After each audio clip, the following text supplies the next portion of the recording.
Hello, everybody, and welcome to the Get Geek podcast, where we celebrate geek, nerd, and pop culture.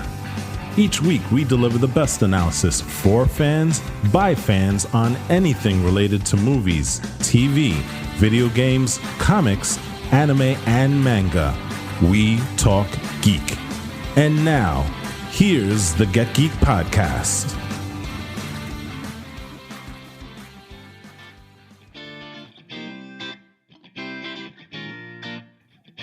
Hello, everybody, and welcome to the CrossGen podcast. Oh, wait a second. And the Get Geek podcast. This is a collab, guys. This topic is so big that we have to bring the two podcasts together. And everybody in the conversation is here today. Everybody. Yeah, we got the whole crew. Yep. So, guys, my name is Walt. We have Gabe, Jose, AJ, and Eli. Guys, please say hello. Goodbye. What it do? Au revoir. All right. So we did mention what we did mention that the topic is huge. We didn't mention what the topic is. Do we want to do a musical intro to this? Dude, man, we definitely should have probably rehearsed it if we were going to do it. Yeah, it just came up on the fly right here. Ba, ba, ba, ba, ba, ba, ba, ba, ba, ba.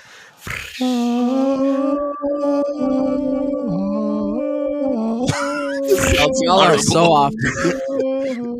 Okay. No. The baritone.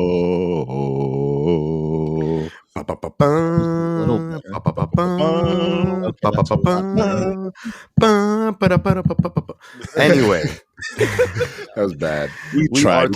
Halo. Not the game. No, not at all. Paramount Plus put out a brand new show, a show that's 20 years in the making? Well, actually, they did announce it back in 2013 that they were going to start production on it. And but nothing ever happened because 343 was kind of like saying, well, we're going to work on it once we get the story right. Right? That was their thing. Yeah, because 343 Studios produced it, apparently. Mm-hmm. But it's been in development even longer than that because absolutely. At a time, like Universal had it, Peter Jackson had it. He was an executive producer.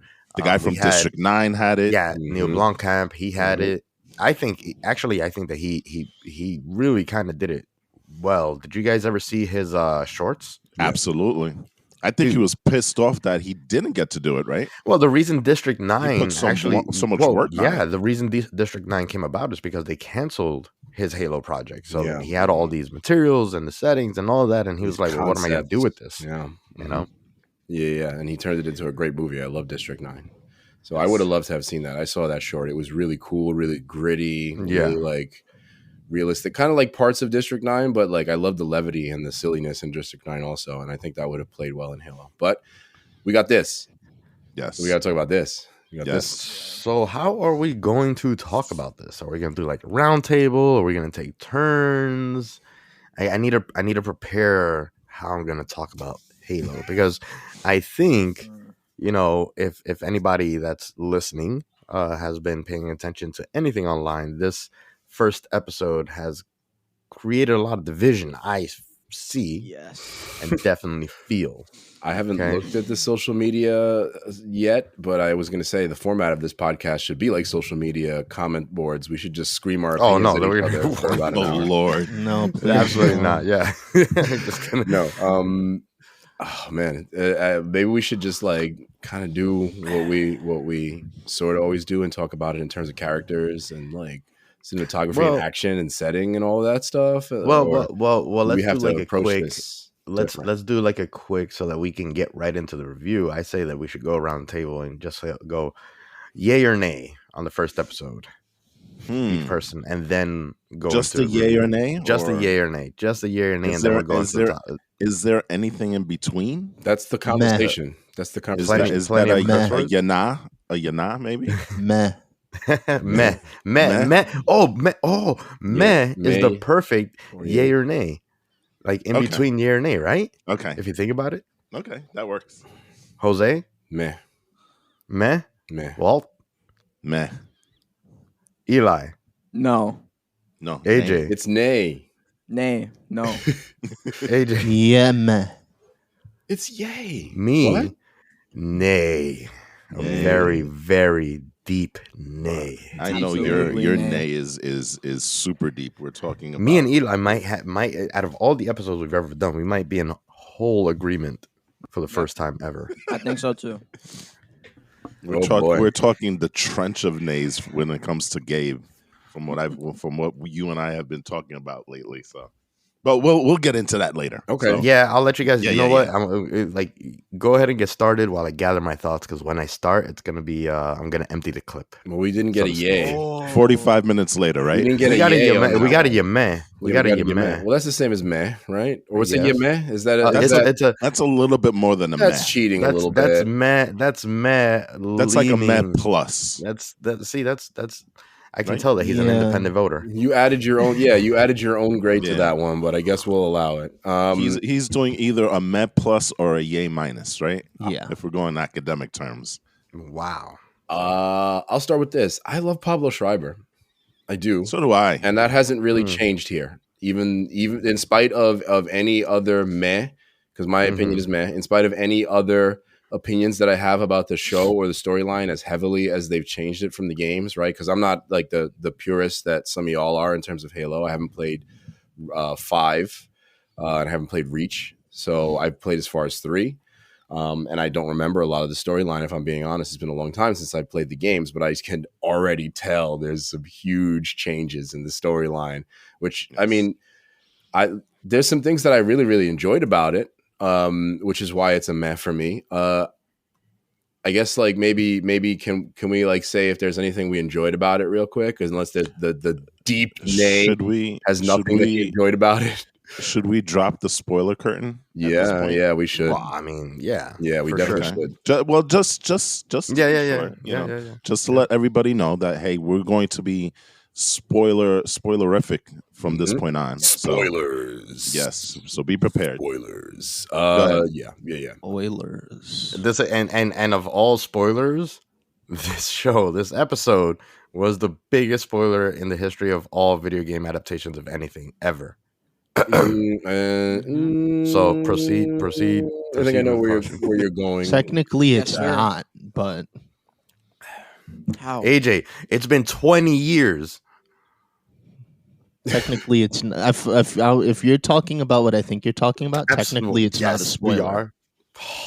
Okay. Technically, it's not. Let's let Jose chime start. in, and then I'll we'll start. get back into it. I'll start because maybe we should start happy and go to sad by the Go end. into the depths of Mordor. Yeah, go into like we'll it'll be like that episode where you told us about that freaking movie that depressed all of us. I can't remember right now the worst movie you ever saw.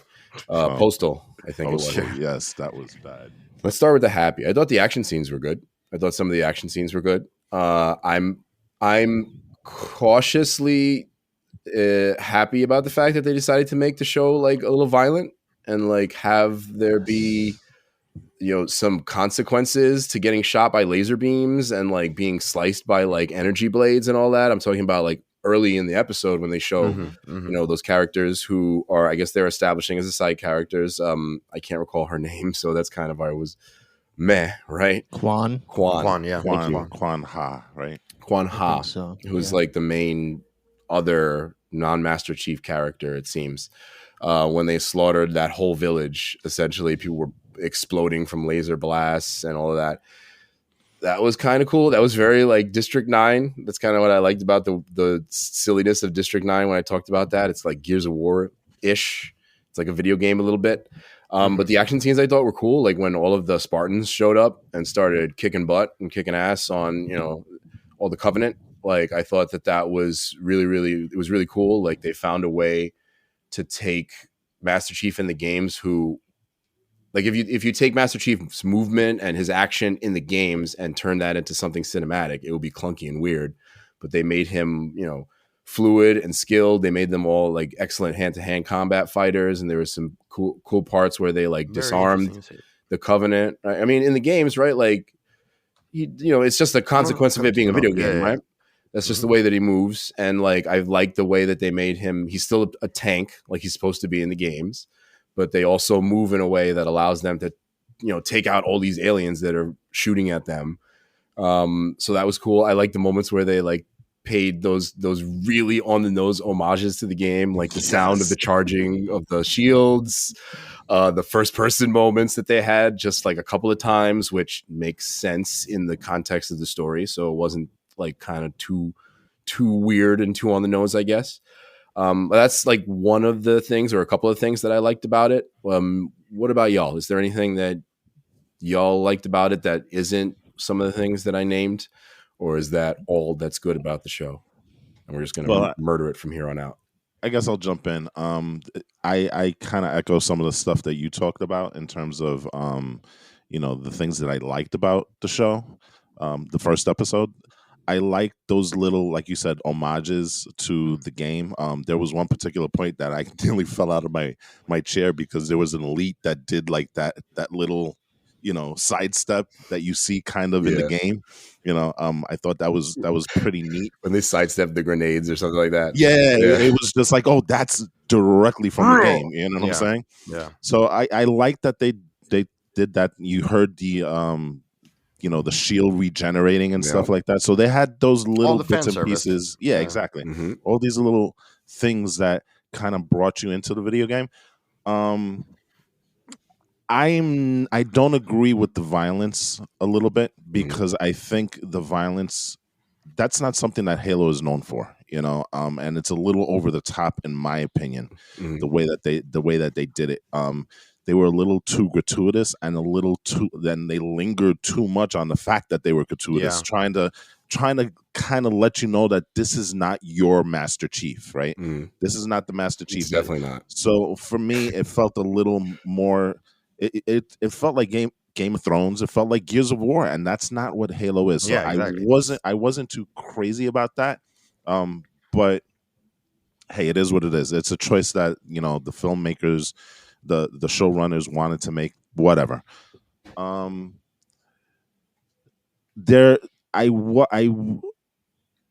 reason it's hard for me to do this because, you know, I'm kind of like you, Jose. I'm not fully invested in Halo. I'm kind of like exactly where you were, where I kind of stopped at Halo 3 and I played some of the multiplayer aspects of some of the other games. I haven't read the books, which apparently the show heavily leans from. You know, it takes a lot of aspects from the books. Okay. AJ can speak to that a lot also, and probably Gabe as well. I found the dialogue to be a little clunky. It wasn't as, and that's why I kind of gave it a meh, because, you know, as great as the actors, and I love Pablo Schreiber, it still felt like the dialogue wasn't fluent. You know, it was kind of like, okay, we're going to drop this here. We're going to drop this here.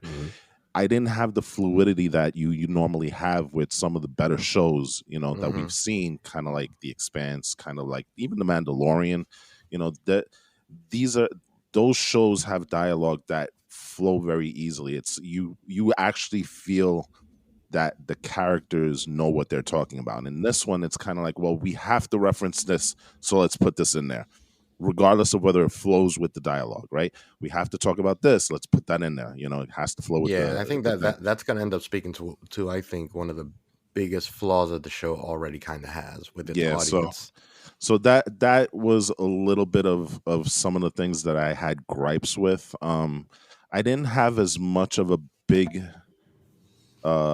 gripe with the main thing that happens in the show, and we can talk about that later once we get into more of that. What did you like? Is there anything else that you liked? Are we really just going straight into the negative with this one? No, because there were things that I liked. I liked You could tell they said that this was $20 million an episode. It shows on screen, right?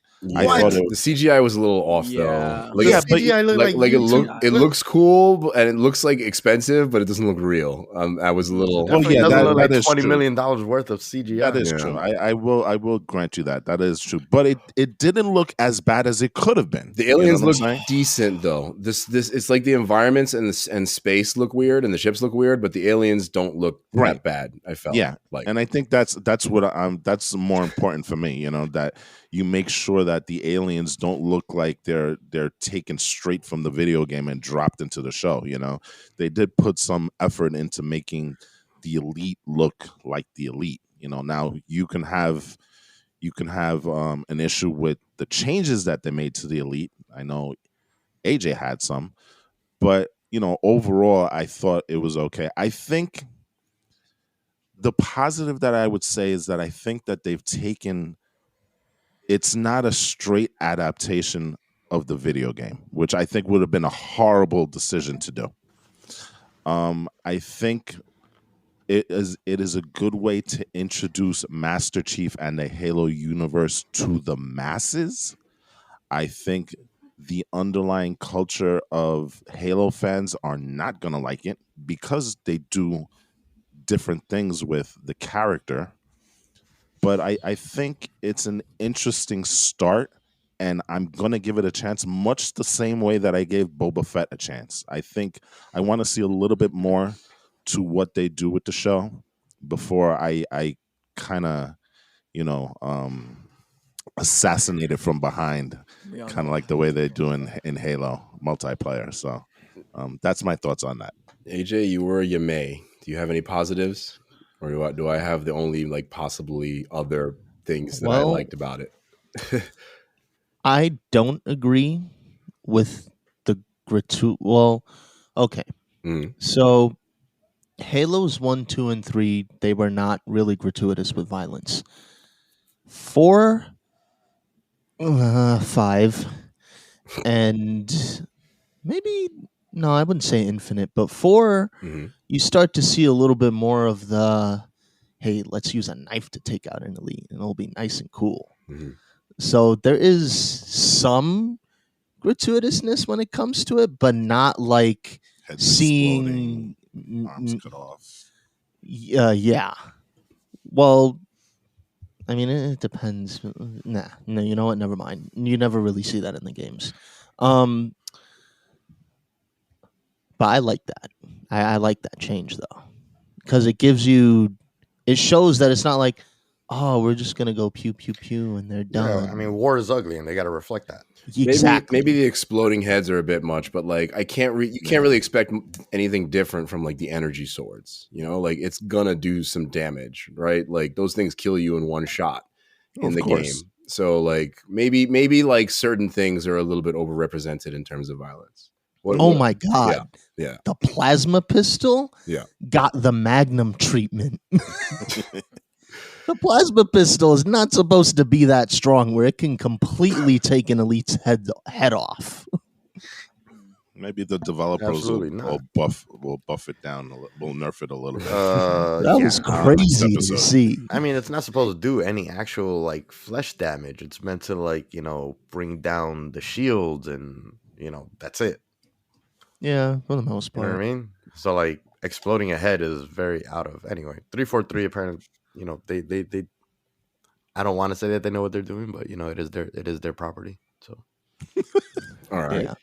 What else? The Anything one else? thing I liked the most, and then I'll cut it off here. I like what they do with the Prophet of Mercy, Okay. because at least it seems to me hmm like with the one literal human in the Covenant, the other two prophets don't know about. It seems that way. Okay. And Mercy, he's generally, to quote Eli, he's not that guy. He's not that guy. Okay. Okay.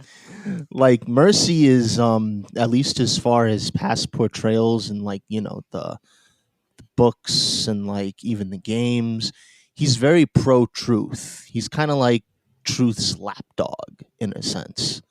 But it looks like he's kind of trying to strike out and do something on his own. At least that's what it seems to me. And I find that interesting. Okay. The only person who never really respected not only the other prophets, but Truth himself, who, let's be honest, is the actual leader of the covenant, not all three of them, is Regret. But it's nice to see that he has trouble on all sides this time, which I think will make the way he decides things going forward very interesting, because he was already desperate in the games. Now we might see an even more desperate prophet of Truth, which is kind of scary when you think about it. Okay.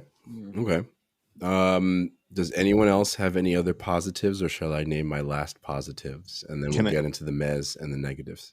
I have one quick thing. Yeah. I do like the portrayal of the UNSC here. It's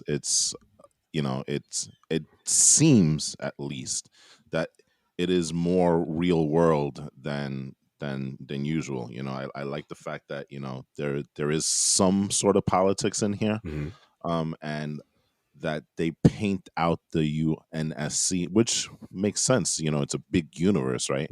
That there's a lot of misinformation going on with this stuff, and some of it might be true, and some of it might not be. And I think it lends itself well to the story that I believe they're trying to tell.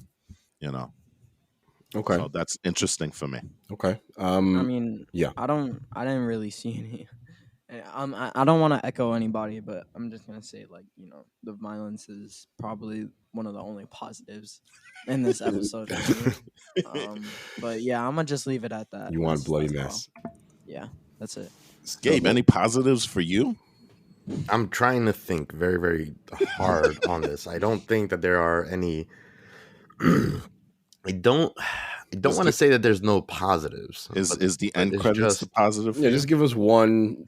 Anything. Well, yeah, I've been trying to think. Fight choreography, one I particular think, character. Well, I mean, I think that the action is good. I thought the action was good. I think Pablo Schreiber is good. I think there's a lot of really good aspects to it. It's just that, like, I wouldn't have called this. I mean, not that I wouldn't have called this Halo, but I definitely wouldn't have called him Master Chief. I think that, like, if this was just Halo introducing a new Spartan and stuff like that, kind of like the Mandalorian, and without the 117, this would have been 100 times better, because now there wouldn't be the expectations, not just the expectations, but there wouldn't be at least some sort of semblance to the actual character that we've been playing for 20 years. The fact that he's so different basically makes him not Master Chief from the games at all. Okay. So then why am I almost feel like I'm watching a fraud wearing the 117. Okay. And that's how I feel about that aspect of it. Generally, I think that that's what it is. All right. I'll name positives. I don't really know. I'll name my other semi-positives, and I want to actually maybe lead us into some mez by talking about that and how I feel about that. I think, like, to your point that you made, Walt, that there's not much dialogue that's pretty good. I thought that the beginning of the episode, the action was okay. The dialogue was terrible. I thought the end of the episode, a lot of the dialogue was terrible. A lot of the acting was great. I thought the middle of the episode was the strongest part. A lot of the parts with the doctor were not bad. A lot of the political parts, like you said, were not too bad. Some of the UNSC interactions were a little clunky. Some of them were good. I thought the interaction with Quan Ha between her and, like, that officer, like the holographic interaction, was not bad. I thought that was a pretty good interaction, a solid scene, something that I wasn't expecting in terms of, like, character development from Halo. So I from this show necessarily, I thought it would be a little bit more cheesy, more corny, to quote Eli, and there were some moments like that. I thought some moments in the middle also between Master Chief and Quan Ha were good. I thought by the end it got a little off the rails and a little terrible. Yeah, there were moments. Right? There were moments in the show. Yeah, there were definitely moments. I think the design of the Spartans is cool. I think, like, the let's say the set design, the costume design, excusing the somewhat wonky CGI in moments, is really good in the show. I think that's really, really cool. The production design of the action scenes in terms of explosions and all that, all that's pretty cool as well. And I would say that that's generally most of what I would say is positive. Now, to Wolfie's point, I liked some of the interactions between Master Chief and Quan Ha, but again, for the millionth time, this is like, I know. is this the freaking Mandalorian all over again? Is it gonna have to be another dude who like wears a helmet, who's like kind of gray in his morality, who meets the one person in the universe that he decides he has to save in order to become the catalyst for yet another story, just like all the others? Like I said, the interactions were not bad, but we're doing this again. We're doing this again. It's funny because when we were watching it and I saw what was going on, I mentioned to the kids, "Oh, we're looking at another Bad Batch here," except the person is a little bit older. Mm-hmm. You know, I'm like, can we stop doing that storyline? Oh, I hated it. I hated it. We have that too much right now. Okay. God. Sorry. My hope. Tell us how you really feel. What? My hope is that Quan Ha really doesn't last long. Good. That's absolutely that's she's basically the new stand-in for Cortana. I guarantee it. Well, for now, maybe. That's not. No. Watch. But Cortana is going to be in the show at some point. They mentioned I think she's going to be in the show for sure. But I feel like Quan Ha is not long for the show. I don't know why, but I have that sense that she's just there to kind of start his journey, but eventually she's gonna get off somehow. I could be totally wrong because, like I said, it's just a weird feeling that I have. She's gonna be no. There's a very good reason for that. It's because you don't hear much about the insurrection after the events of the Halo. She's gonna be there you go. She's gonna be the annoying character to bring everybody together. That's basically her whole entire purpose. I don't know about that either. My biggest issue is that they basically turned the UNSC into the Empire, the evil Empire. Yeah. I mean, one of the biggest things, I understand that there are those aspects, but I have a really hard time believing that in the first episode where you introduce Master Chief, the holier than thou super soldier that everyone looks up to in the UNSC specifically, okay, that on command the entire military is just going to point their guns on him with no question. Yeah. Well, he has he has a propaganda reputation. He doesn't have the Halos 1, 2, and 3 reputation. But he still has a reputation nonetheless. I guess. I mean, but that's the other thing too, that they kind of like turn like that's what I was telling Walt before, like privately, is that one of the other biggest things that I hate about the show of Master Chief is that Master Chief in the game has always represented hope. He's always represented the fact that when he comes in, no matter how bleak the outlook, this is the guy that's going to save the day. This is the guy that's going to rally the troops just by him showing up. But maybe this is the journey to get him that. Yeah, this is to get him there. I think that guy's origin story. Yeah, I think this is a deconstruction of Master Chief to get him to the place. It feels like, it kind of feels like Snyder's Superman, the deconstruction of Superman to get him to the gold, the choir boy that we know and love of Superman. I think that's where they're trying to do with this, is like, Master Chief is right now technically a government assassin, right? That's technically what it is. That they framed him that way. It's Hawkeye. And so now, he has the break with the UNSC. And this is now his journey to get to the Master Chief the hope, the Master Chief of Hope. And that's why, when I saw this episode, I said, okay, I'm going to go on this ride with you guys, because I'm hoping that's what happens with this show. Right. This is a deconstruction of Master Chief to get him to the character that we know and love. And then from there, we can continue to tell more stories in this Halo universe. Yeah, but I think that's like a huge disservice to all the fans that have been waiting for 20 years to see this, because why deconstruct the one character that we've been waiting and pining for to see on screen just for the sake of making him more relatable? Though. It's storytelling, I understand that it's storytelling, but they're deconstructing him by telling the same story that we've been seeing in Star Wars for the last 3 years, as if they did. That is true.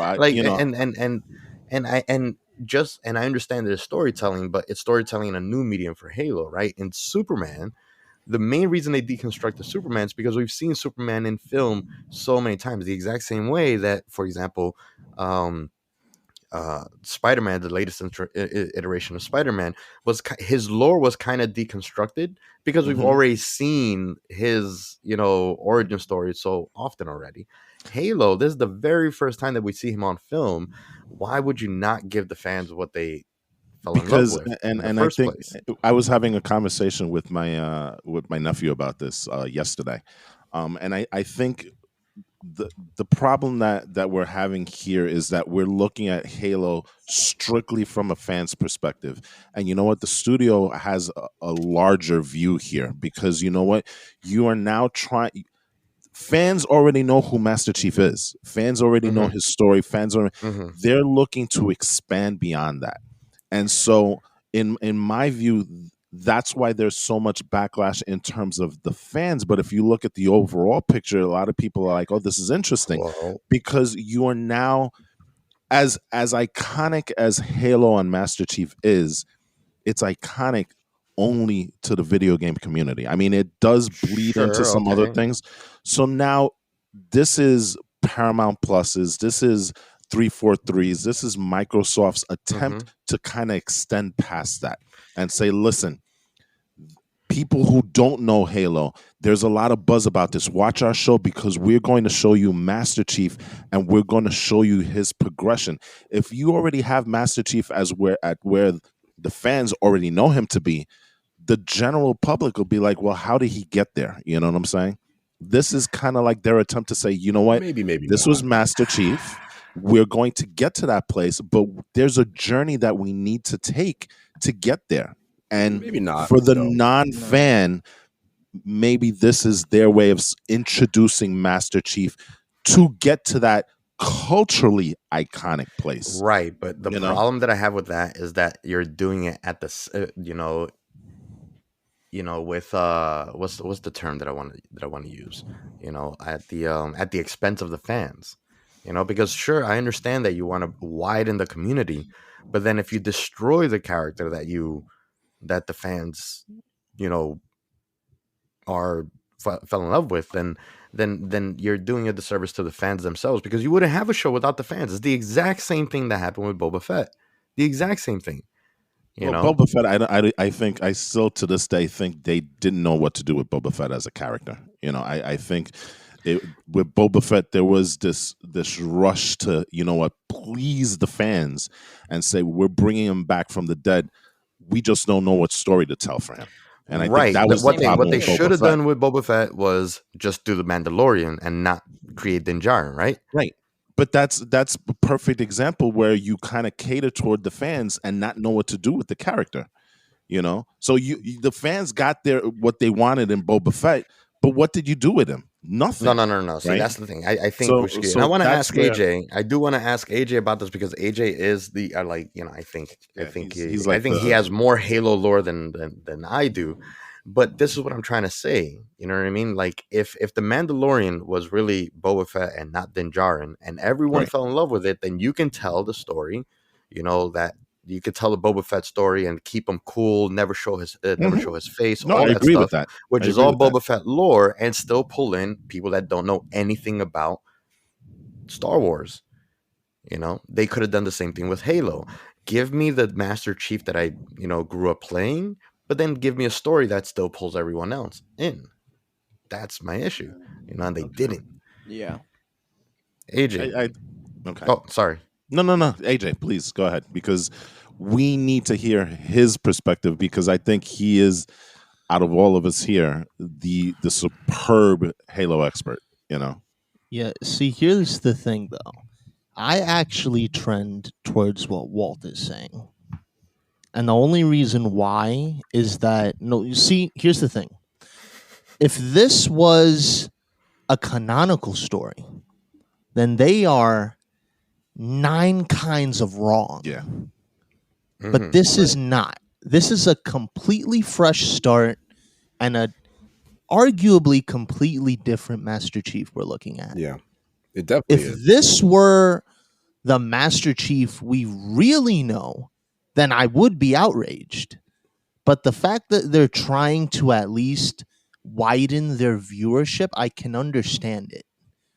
And one of the things, well, maybe you didn't have to do it in the very first episode, but it's very weird. I was not. It's odd because the one thing that fans have always like gravitated towards with the Master Chief is that he was always a mystery. Who's the man behind the mask? Yeah. Mm-hmm. But they show the man behind the mask. Yeah.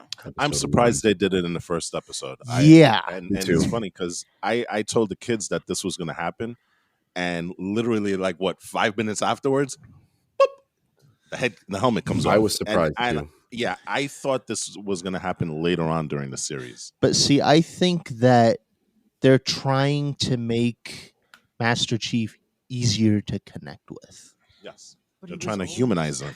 He was always Can I- humanized can I- throughout the games, though. Yes, but that's the problem. This is not the game. Can I just, He was AJ? human We're enough to- trying to no, no. expand the audience. But the games are a good example the of source material. humanizing a character that doesn't need to have his face shown. You don't need to have the face shown to humanize him. So let me ask you this, though. What is with the Mandalorian, they set out very specific rules as to why supposedly the Mandalorian is not supposed to take off his but- helmet. Mhm. I- Have they there's- ever done that in Halo? Huh? Is there No. an No, wait. actual reason hold on. why There's two. he can't take his helmet off? There's a difference between Mandalorian and Halo. Of course, yeah, of course. Because Halo has a long history of him not taking off his helmet. You can't But- just drop well, a but bombshell like why is that? Here's Is the there- thing. is there But a why does there have to be a They why? do- It's reason? just the game thing. It's not necessarily no reason but for it. that's I think that's the case. You're playing the character in a game. It makes sense that he always has to have the helmet on because there is no points where he's not fighting. I understand. There I has to. understand. I'm that- sure that if there was ever a point in Halo where they showed him kind of relaxing, the helmet will come off. No, I understand that, but why? I don't see the purpose of even putting Master Chief in the show in the first place because it screwed up so many things. There are so many other Spartans that you could work with, not Master Chief. And now that they put in Master Chief, now we have all these things like him taking off the mask and etc. So it's I don't know. AJ. It's stupid as hell. AJ That wants is to jump in here. technically wrong. Okay, What good. is And this is technically- why He this is why I has want you to know. taken off the mask before. But we They never see just never- never yeah. showed his face. Okay, so but then again, There's Yeah, no, what but is- like you said, what is- there's no It's real part reason. of the magic. Yeah, the that's thing. that's it the doesn't- only it- thing though. There doesn't have to be a reason. There doesn't have to be a why he keeps it on. The reason that you don't show it to the audience is to have that air of mystery for the audience, not a factual, reasonable, real life reason that he doesn't take it off, but it's more for the experience of viewing and experiencing Master Chief. I wanted It's to. you don't have to have a reason. You just don't do it. Yeah. I wanted to interject. Actually, somebody made the point about how there's this Superman mythology, right? Like I think somebody talked about that a couple of minutes ago, and there's a connect here in terms of how they're trying to make Master Chief relatable because in the games he kind of is Superman. That's part of what his charm is in the games. He's this super lucky, unstoppable, unbeatable, can't be killed he's a tank. force in the games. Like no matter what he gets like stranded in space for like years, right? Like he's like floating in space at one point after Halo Yeah. 3, is it? For years. And Goes into like cryo. he doesn't die, right? So He falls to Earth like with no equipment but his Yeah. suit. right. So he's kind of like he is Superman in the games. So I'm not saying this is a good thing. I'm kind of just Mhm. trying to like explain it in the same terms that Walter is, where it's like this is what they're trying to do with it because Right. what I agree they did it too soon, like taking off the helmet if they were going to do that. I don't know if they should do it at the end of the season, like every dang cliche show we've also seen before, but maybe sometime in the middle of a season for some reason. But yeah, like it's kind of like trying to connect him from that Superman mythology, I think, that he has in the games. And I'm not saying it's a good thing. Like I said, I understand why Right. Wolfie would not be a huge fan of it. But But I it's also funny, see Walt's point and AJ's point where it's like I kind of get why they're doing it as well. but it's also funny because there was some significance with him taking off the helmet at the time that he did, because that was really the point where he started to question everything that the UNSC was doing. And he stopped becoming the Master Chief of the UNSC that was just a straight assassin that questioned nothing, that just did whatever. And it almost felt like the helmet was kind of like a relief valve for him as a character, where it's like all of a sudden it was like, you know what? I don't have to be this Master Chief that the UNSC wants me to be. I can now be the Master Chief that I believe I have to be. And that's why I keep thinking that this is the start of our journey with Master Chief to get to that, Still doesn't that Hold on, hold on. character of hope. That's You know what I mean? That's what I said when I meant Pablo Schreiber. Like the end of the episode, the acting was great because Pablo Schreiber was awesome in that moment. But like, yeah, it still felt forced and soon. It was too soon. I think Wolfie and AJ wanted to make a point also. Do you want to go ahead, AJ, real quick? Here's the thing, though. Yeah. You do it way too early. Yeah. Fine. If this becomes a regular thing, then I will definitely have a problem with that. And that's kind of like the point of no return for me. Mm-hmm. Like, you can only stretch this so far. He should be like, you know what would have been a better way to do it? If they really wanted to like do this whole connection thing while also sort of pleasing the fans, show instances where his helmet is off, but you're not focusing on his face.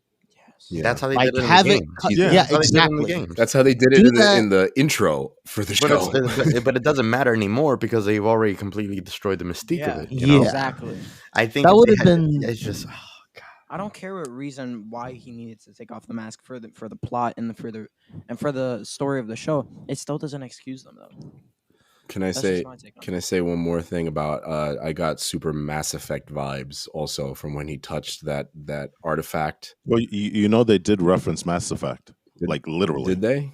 I didn't. Yeah, I didn't hear that. There is a point. There is a point where they mentioned he's on the bridge or whatever, and they're in the background. You hear Commander Shepard, and they talk about the Skrillian Peninsula, which is the very first level of the Mass Effect game. Yeah, the Skrillian Verge or something. Yeah, weird like that. something like that. Yeah. Oh wow! So cool. Mass Effect, and I said it right instantly when it happened. I You told AJ, I was like, they just referenced Mass Effect in this game. You know, in the show. The only Easter egg I want is to see the Normandy in a battle or something like that at some point. Hey, it could happen in the show. But anyway, I'll move on. I'll let somebody else go. But okay, so that's another meh, I guess, for the show. The Mass Effect, all of our opinions, touching the the helmet the artifact and Master Chief's like representation. I feel like we should give like Wolfie. You look like you're ready to explode. I feel like we should give you. I mean, I am, but I also don't want to turn this into like no. I think we're starting to wind this down, and I don't have anything else that's great or meh necessarily to say. I can get into the nastiness. Go to the depths. I can get into let's go into the. I just see you fidgeting over there in a way I've never seen before. You look like you're hunched a little bit. The thing is, there's a lot of the stuff that I hated, and let's head into the 7th level of hell right now. Let's go. Yeah. Let's take that walk down. All right, you know what? Like, let me send you the message because I couldn't really contain myself, and I'm even having trouble like formulating my thoughts. But I sent Walter a message. Jose, you didn't see this. You didn't see the episode yet, and I couldn't wait to vent. Basically, okay. So I sent this message to Walt. And I was like, the most fundamental aspect of Master Chief is that they gave hope when all was lost. Unbelievable hope for victory in battle, saving humanity and being able to do what no one else can alone. And that feeling from hope where Master Chief is gone. The original real Master Chief never doubted anything, always had a positive outlook, spoke with actions, not words. This one speaks way too much, having the Boba Fett treatment. And didn't walk and talk like he was annoyed at being around people. I felt like even in this episode, when he's going about saving the day, like even with the other Spartans around him, he's walking around like he's like annoyed that they're around him. You know, I never got that vibe. I know there was a point where one of the Spartans questioned his command. Yeah. You know, and I know that he got annoyed at that. right, yeah. And Now- there was a kind of a definite sense of detachment with the refugee, you know, the survivor, like Quan. Like Quan was literally got run over by an elite, and he just looked at her and was like, yeah, I don't know if I should take her or not, you know. So there was definitely that. You know, he was never I never saw him in the games as a commander of men. I saw him again as a lone ranger. He gets inserted when everything's going to crap. You know, I feel like that's what the Spartans generally do. But even within the Spartans, you know, you never see him as like platoon leader or the commander and stuff. You know, so I didn't necessarily like that aspect. Now, granted, I guess like with the face reveal and him being actually, no. I was gonna say like him being like having the division between him and the UNSC. The Spartans are gonna follow him. You know, they're kind of like the new covenant in the new what is it, covert, the new covert. Mm-hmm. You know, they're like Mandalorians that have like separated, and now they gotta like go run and hide. And This is the way. I hope it doesn't. Well, this is you know what it is. This is the Bad Batch. If the Bad Batch was just one person in the Bad Batch and everybody else was after him, sort of, but like the Spartans are following him as you saw at the end, right? What? Were they? Well, not following him. Yeah, Halsey ordered them to protect bring him it back, no matter cost. Yeah. Right, But right. again, it's not a matter of loyalty. It's a matter of following orders. You know, and there's a big difference in that. Yeah. You know. So, you know, yeah, they're following him and they're protecting him, but it's because Halsey has an agenda. They're following it's not because they're doing it because they love Master Chief. I was going to say they're following her more so, and there's right, exactly. Yeah. They're kind of planting this idea that she might be like slightly evil or something like that. Like she might be that's unethical, maybe in the way that you created them. She's a very controversial character in Halo lore. Yeah. Again, I don't know enough about her to say much, but like she is. That's not Master Chief's origin, though, right? It seems like they took him like a freaking Mandalorian or somebody. That actually memories. That's all Spartans' origin story. Yeah, they're basically clone troopers. I didn't know that part. See, is that in the later games, or did I just not remember that? That was they kind of reference it in like Halo's possibly 3, because Cortana has that opening line where she talks about, I was looking at all these other Spartans getting trained, blah blah blah. But it never really gets expanded on until you get to stuff like Halo Legends and of course the books. Okay. So that's why I guess I don't understand quite as much about that. But okay, so I guess I understand why that was in there. But I mean, the other basically when it comes to the direction of the story, for me, the biggest issue that I have is that they are it seems like they're basing the storyline on the worst received video game, entry of Halo 5. I don't think so.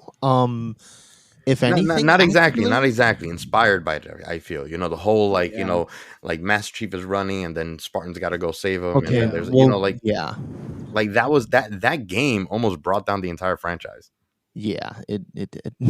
So it's like, hey, we're gonna spend $200 million on a adaptation. Let's go ahead and use the one game that all the fans hated. Yeah, but doesn't make sense. I think, Jesus Christ. But I think like what they're really going for and what kind of caught my eye is that they it looks like they're following, albeit super duper loosely, the Halo Reach storyline. Yeah, they are. Yeah, a little bit. Yeah. Halo Reach was cool with the other Spartans and all that, right? Yeah. Yeah. I like Reach. And yeah, kind of like the fall of Reach also, because that's actually the first time you ever see, at least to my knowledge, that's the first time you see Master Chief leading a group of Spartans Fall which of was Reach. actually called Blue Team. Yes. So Fall of Reach was the book. Yeah, Fall of novelization, Reach right? was the book. Mhm. Reach was the game. Right. What aspects of 5 did you think that they were trying to adapt into this story? Do you feel like they're trying to adapt? Doesn't 5 have some conflict with the Spartan also? I didn't play it, but They did not include Locke, and I'm so Yeah, they happy didn't they include Locke, didn't. that's the Spartan he has a conflict with in 5. The one, yeah, But they might though. They might, because the thing is that we got an AWOL, John 117. They might be like, hey, like, we need you to go get them for us. You know what I mean? Yeah.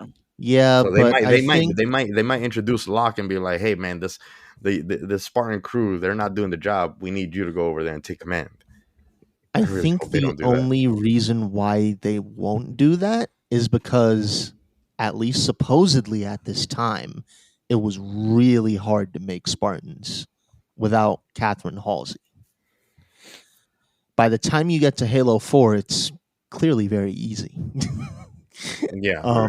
Yeah. So I don't think that Locke will be coming anytime soon. Thank God. That's the other thing too, that like I actually did not.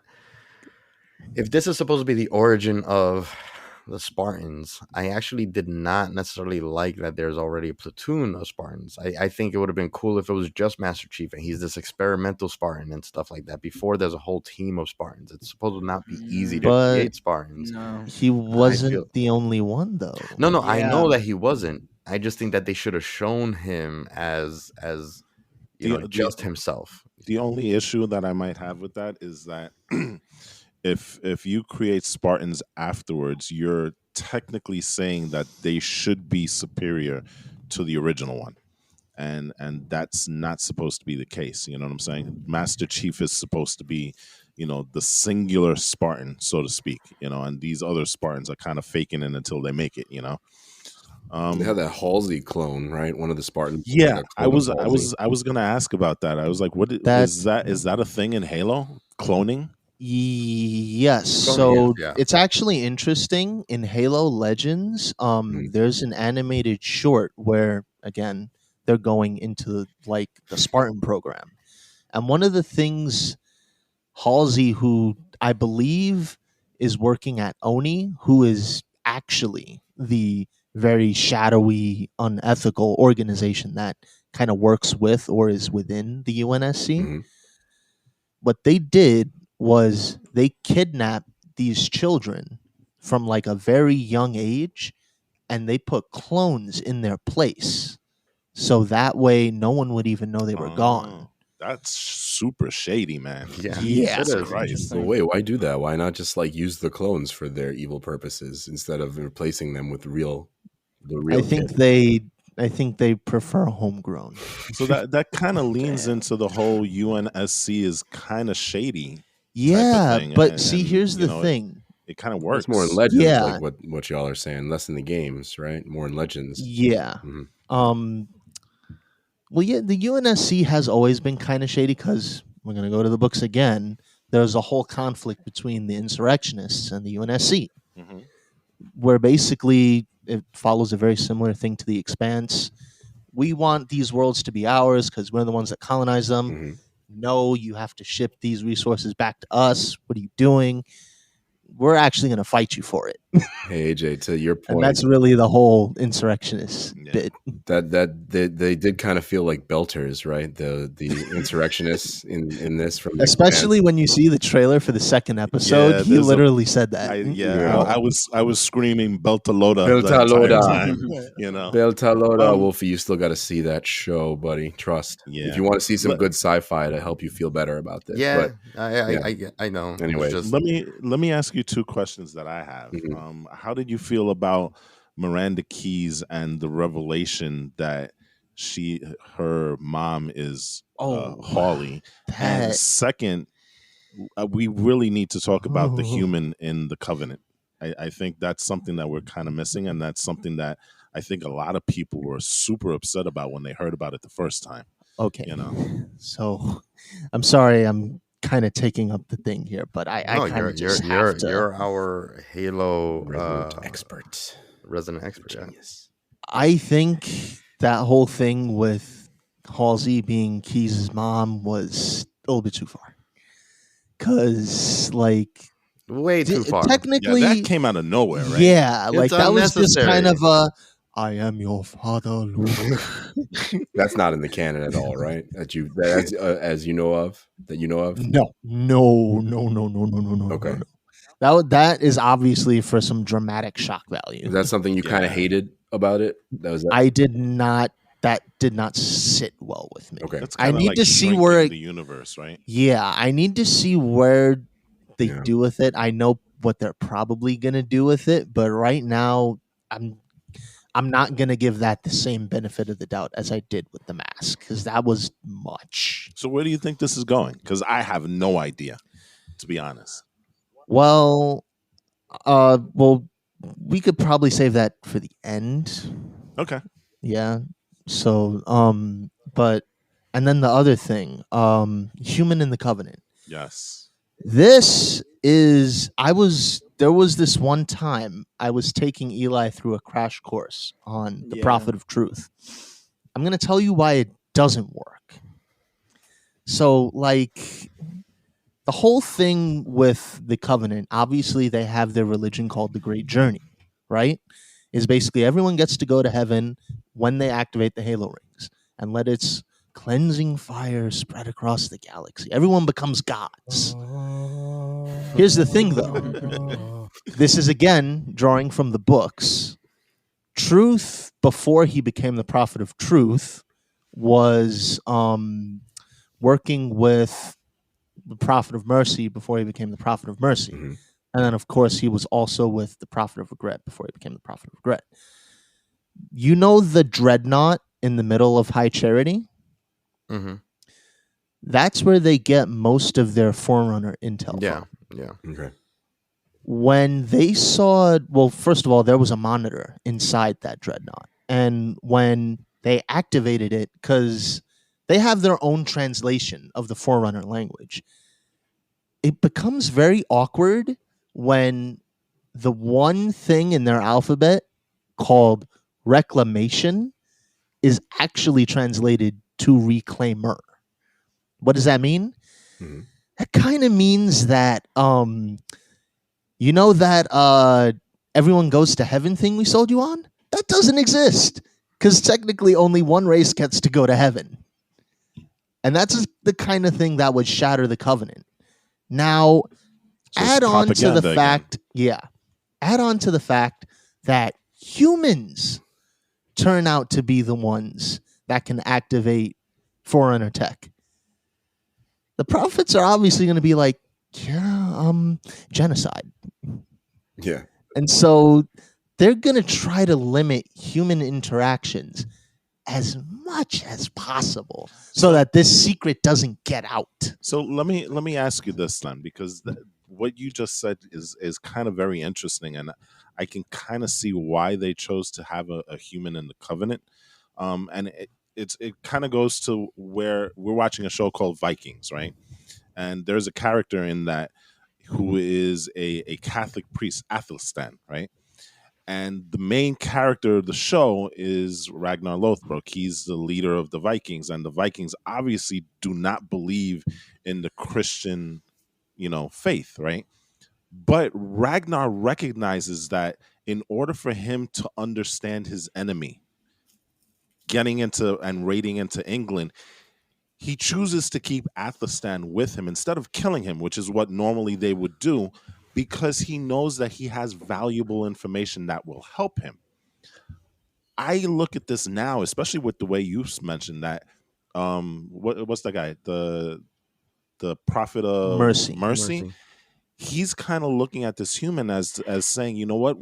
I know we're supposed to wipe out the humans, but we kind of need them in order to, access all of this stuff that we're trying to get to.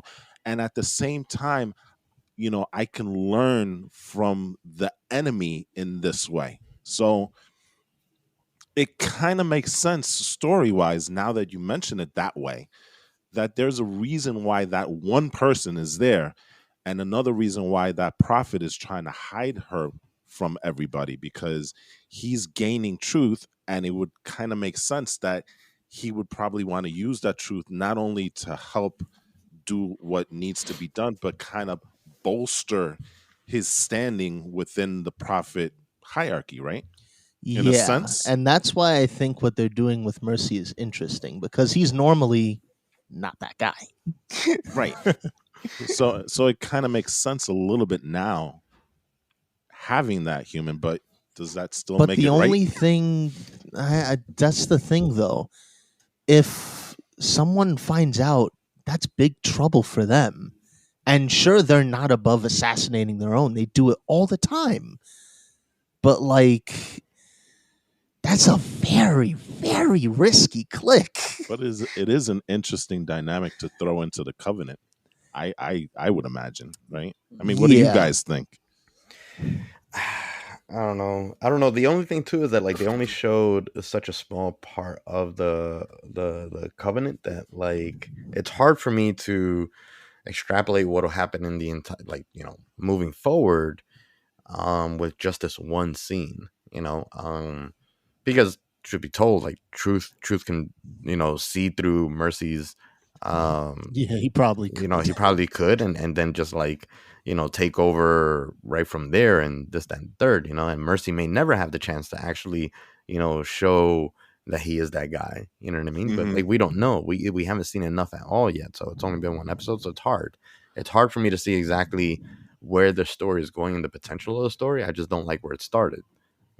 I will say that one of the main aspects that I like with the story is that they are showing us the forerunners lore and story and stuff. But that's kind of again another issue that I have, is just that like I feel like they want to tell the origins of Halo, but then they also want to fast forward us with elements from later in the games. I feel like it's just too mushed together, like as far as like the story elements. Either I would rather see elements from early Halo days, or I would want to see elements from later Halo days, not an amalgamation of both. Yeah. I think that the perfect Halo story should have been ODST, at least to start. I think if they had done ODST as a story, I think ODST is one of the best Halo games ever. It is. I really enjoyed ODST. I agree with that. So, but All yeah. right. So one other thing that I want to bring out, and again, this was part of a conversation I had with my nephew yesterday. He felt that Halo, the series, should not have included Master Chief at all. Yes. Yeah, that's how I feel too. That's how I feel too. And I was strongly against that. And he made the case that what, if you're going to do Master Chief, you shouldn't be doing him this way. And there's enough stories in the Halo universe to tell, kind of like Star Wars, right? That you don't have to bring in Master Chief to tell it. Yes. And it's accurate. Like I said, and I told him, I said that is true, but again, I go back to the whole thing is like you want to try and bring out, if your goal is to raise Halo's stature past the video game community into the larger community, I think Master Chief is kind of essential, because you need that one guy for people to kind of like pin their fandom to, right? Which is why this show to me is literally just an advertisement for the game, nothing else. You think it is? Yeah, I don't see any reason. I don't think so. The game's successful enough on its own. I don't agree with that. And the showrunners did say right up front that they're not even looking at the games. I don't know. So I don't know. I mean, what do you guys think? Do you think that the decision of putting Master Chief front and center in the Halo series was a good one or a bad one? Well, here's it's a bad one if you're going to do it this way. How about that? Yes. What would have been interesting, since they kind of very clearly want to start before the fall of Reach, maybe you could have started with Noble Team and then eased your way into Master Chief. That would have been an interesting way to do it. I mean, I think that if they were going to do like a Halo universe TV series, yeah, you could have started with like anything. You could have started with like, you know, ODST That's team, too the far Noble in. team. That's too far You could in. start with, what I'm saying is that you could start with any like kind of aspect of Halo Fire Squads, and then at the end introduce Master Chief, and then like have like a separate like Master Chief, you know, related show. I just hate that like we don't have the Master Chief from the games. Like I'm not saying that you can't tell a new story, but don't change the character for me. Otherwise, don't give me that name. You know, it's just, it's like, it's the same feeling again, going back to Star Wars. I hate that we keep referencing this, but it's the same exact thing as like, you know, Boba Fett, right? Like they didn't know what to do with Boba Fett because they changed the character fundamentally, and it doesn't seem like Boba Fett, and we're all like searching for like the moment that Boba Fett is Boba Fett. Well, they just did, and I think that was a big issue. They basically just did that with you know, with Master Chief. I think that the show would have been a 10 out of 10 had this not been Master Chief. Because then Yes. you wouldn't have everything else that's associated with Master Chief, you know, and all the expectations, you know. I mean, I can kind of see where you're coming from, but I don't know. Master Chief does not like- need to be the center of everything. Okay, but if you're trying to introduce the Halo universe, starting with its main character is kind of a good place to start. Yeah, but but you can't change that now. It's already done. I mean, I going and referencing back to Star Wars, and this is the argument that I made to my nephew, is like Star Wars would not have been Star Wars if you started out with no Luke Skywalker and no Darth Vader. I mean, those were the draws to the Star Wars universe. If you told the Star Wars story without those two characters, I guarantee you Star Wars would not be as big as it is right now. You could have, And so to reference what Eli says, where Master Chief doesn't have to be the center of everything, that's true, but you have to start with him first, because now we're at the point in Star Wars where Luke Skywalker doesn't have to be the center of everything. Now you've gotten the fans invested in that property so much that now you can go and tell those stories. Right. You know, Absolutely. But see, that's the thing. You have to start, you know, at the source. If we have to have Master Chief, there's no question about it. I don't think you have to start with him though. I think I agree that you can. I don't think you have to like push him out of the show for like a whole season or anything like that. But you can have a few episodes. Well, to your point, like some of the political stuff was interesting. Some of the UNSC stuff was interesting. Some of the stuff with the Spartans and the scientists and all of that stuff is interesting. You can have a few episodes of that to build out the lore more. And then maybe you could have introduced a Master Chief that was closer to what fans like Wolfie wanted, to kind of maybe get a little bit of both worlds. Then you introduce more fans by introducing stuff outside of this Superman character we know in the games.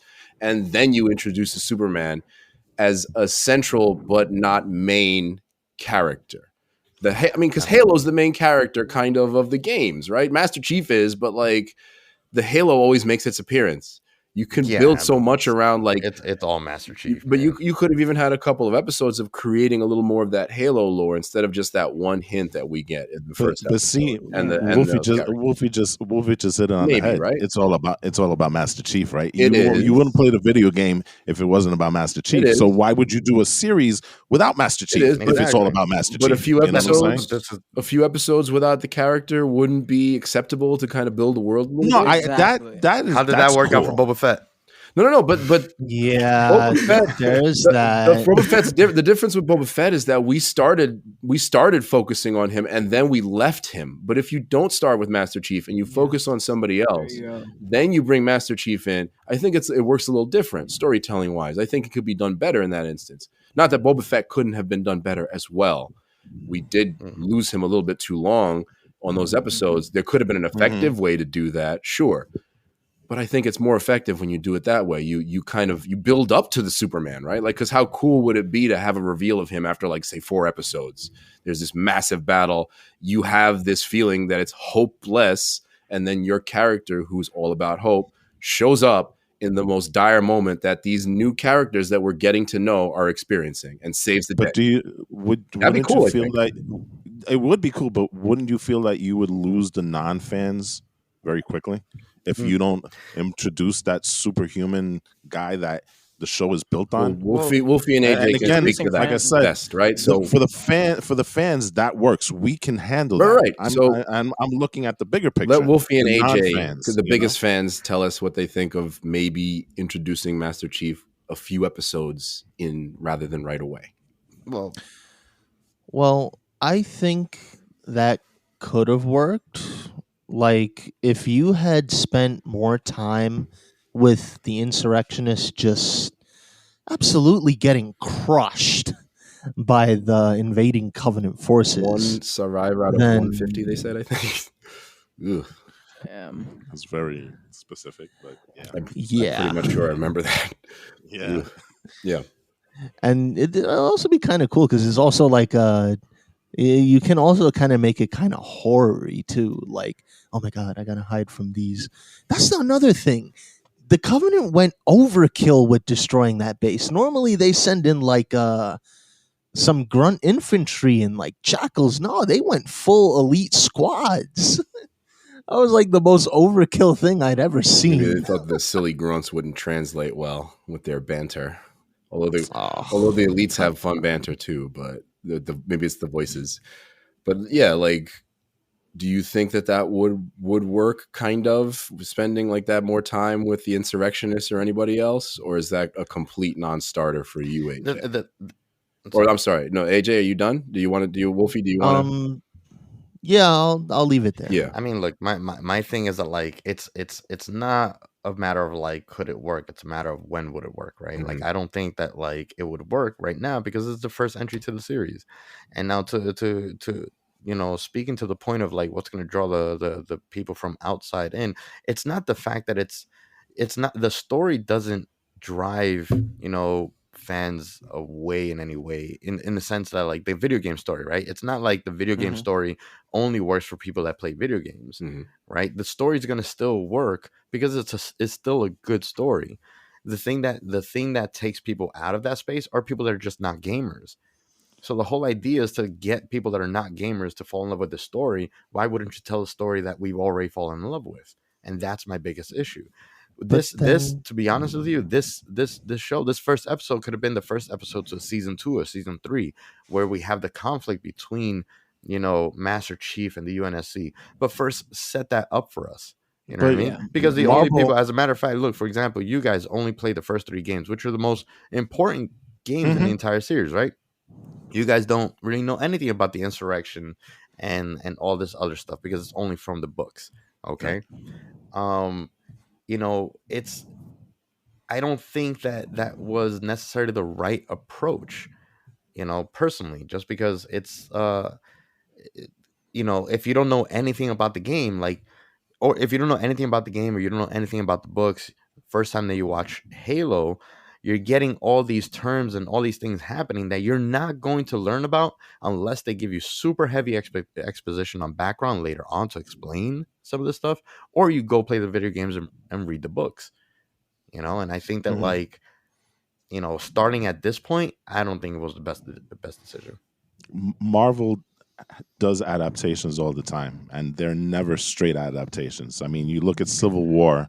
Civil War is nothing like the comic books, but yet they found a way to make it work. Yeah, right? but they stay close to they stay very close to the source material though, and to the identity, and to the identity of, like, for example, Iron Man. When we first saw Iron Man, the first Iron Man, the big reveal, he told everybody that he's Tony Stark. However, Tony Stark and the suit and the way that he acts, the way that he looks, the way that he talks and walks is the exact same as in the comics, no? For the most part, yeah, he is. So that's what I'm saying. Like, they can but they do different things because you know what? A big part of what what makes Tony Stark is his alcoholism. They never mention that in the movies. No, in the second film, was they do. Well, a little bit.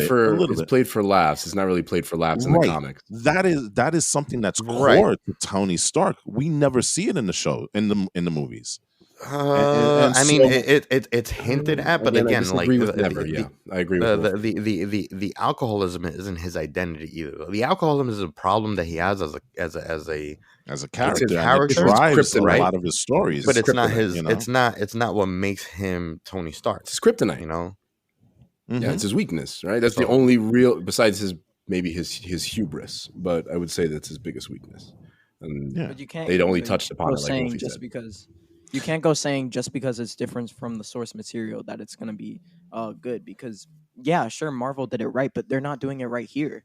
It still doesn't prove. No, but any I'm point. just saying that there are plenty of instances where you're taking pre-existing franchises and adapting it in different ways because you know what, a straight adaptation would not work. Yeah, but they're still screwing it up here. There's no. Okay. I don't Okay, but understand. telling the exact same story No, as I'm the not saying games is like. I'm not saying tell the exact same story. I'm saying tell a different story, but it still doesn't prove any point to me because they're screwing it up here. That's kind of my thing, right? Like, you don't have to tell the same story, but don't change Yes. the characters. Don't change. I think Halsey is too, too Frankenstein, mad scientisty. I think that Master Chief is not kinda Master is, though. Chief. She is, but she's not really portrayed that until, a little bit later on. The fact that this is our introduction to Halsey being that way is what kind of, I don't know. Like, it's just, I don't know, man. I don't know. I have some problems with the characters and how they're going to be developed. Okay. But yeah. I mean, I'm in the same boat with Eli, that it's like you don't have to tell the same story. You could tell a good story, but just don't change. Yeah, I think characters. video game adaptations are super hard to do, and we've seen plenty of instances where it just doesn't work. I mean, what's the best instance that we've seen recently? I guess Sonic is one of the Sonic was decent. okay ones, Yeah, it was right? good.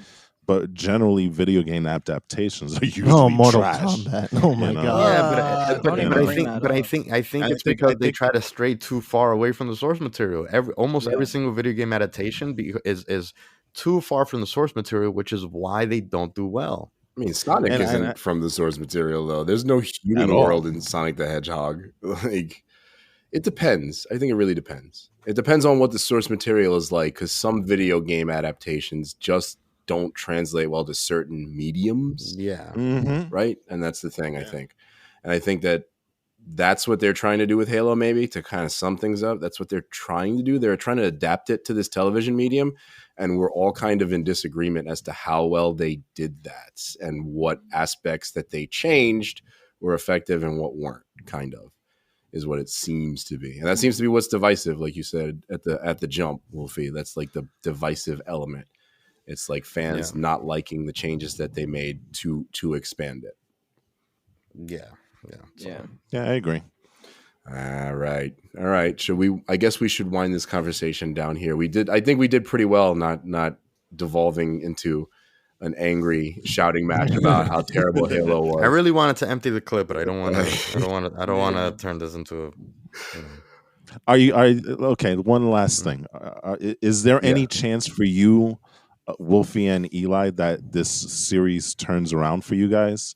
Because like I said, I'm very upfront. I'm gonna go into this with a very open mind, and I'm gonna good way to question it. Yeah. see how it is. But for you guys are really, really not fans of the first episode. Is there any redemption for this show for you?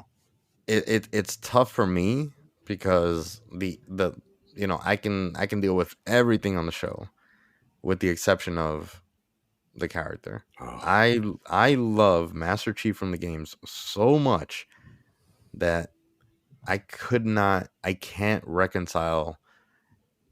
There's no way that you can get back to. There's no way that you can get back to that Master Chief. You've already broken the glass. You've already opened Pandora's box, and that's the biggest issue. Like, I don't see, Pablo Schreiber, displaying a Master Chief that is going to, seem maybe not be more hopeful. I think that he'll probably get there for sure. You know what I mean? That's going to be the hero's turn and everything. But just the way that he sounds, the way that he talks, his, all that stuff, all these things, I just, it just doesn't feel like, 117. And I don't, and then taking the helmet off now shows me that it's not 117 because we've never seen that before. You know what I mean? I just don't see how it can be redeemed from a Master Chief as a character standpoint. I mean, I'm sure that I can enjoy the show because, like I said, if this wasn't John 117, if this was some other Master Chief or some other, again, if this was Din Djarin, quote unquote, so to speak, the Boba Fett, but not really Boba Fett, I think the show would, like I said, I think I would have given it a 10 out of 10. If it just wasn't, Master Chief. Okay, that's a very interesting point to end it on. But Eli, please go ahead. I said it before, and I'll say it again. This show is not gonna turn out well. It's just another Bad Batch, really, and I can't see them going anywhere interesting with this show as of how they've set it up. There's 8 episodes. We've gone through one of them, so I mean, it's a pretty short season, I would sort of say. And we have a confirmed second season. Oh, really? Already. Yeah, it's already been already done. So, Yeah. so wait, 20 million on each episode again? Probably more. Probably what it is. Yeah, probably more if season 2 it comes out and popular. That's an L on Paramount. Maybe less if it's not. Well, Paramount did get the highest ratings for a show ever. Interesting. On their platform. So there's that. They have decent shows. They better. It'll be interesting to see if some of that viewership falls off in the next coming weeks. I guarantee it. They had better get their best viewership if they have characters from Reno 911 humming the Halo theme. Mm-hmm. There's a reason why viewership was so. You're talking about for this episode, right? Yes. Right. It's because that's how many people have been waiting for this, and then you're just not going to give them what they were looking for. Okay. So overall, Halo is a lost cause for me. All right. I don't want to say lost cause yet, but I agree with you. Like, we'll end this on. We'll end this one in a hopeless place, to quote Rihanna, I think. So yeah, let's end her there. That's our conversation about Halo, the television series on Paramount Plus. We're divided on it. We know you all are as well, all the fans out there. So thanks for joining us on this conversation. We hope you enjoyed it. The best way to support your favorite podcast cruise, because we're doing crossovers today, we got everybody here today, is to check out the CrossGen podcast and the Get Geek podcast and Talon's 55 Studios on all your favorite social media. You can hashtag us. You can search us on the Instagrams, on the Facebooks, and all the social medias of the world. And please, to support your favorite podcast cruise, check us out on all your favorite podcast platforms and rate us on Apple Podcasts to let people know how much you love these conversations we be having. I guess there's nothing left to say this week other than the usual. Gentlemen, please, and all our friends out there, stay geeky. Wait. This is a CrossGen collab. Oh, so ended out with the CrossGen. Sign off. Also. Oh, no. What are you? Oh, guys, you guys are going to do this again? May our energy swords clash again. Oh, that sort of works. Actually, that does work. May our work. energy swords clash again. All right. Peace out, people. Peace.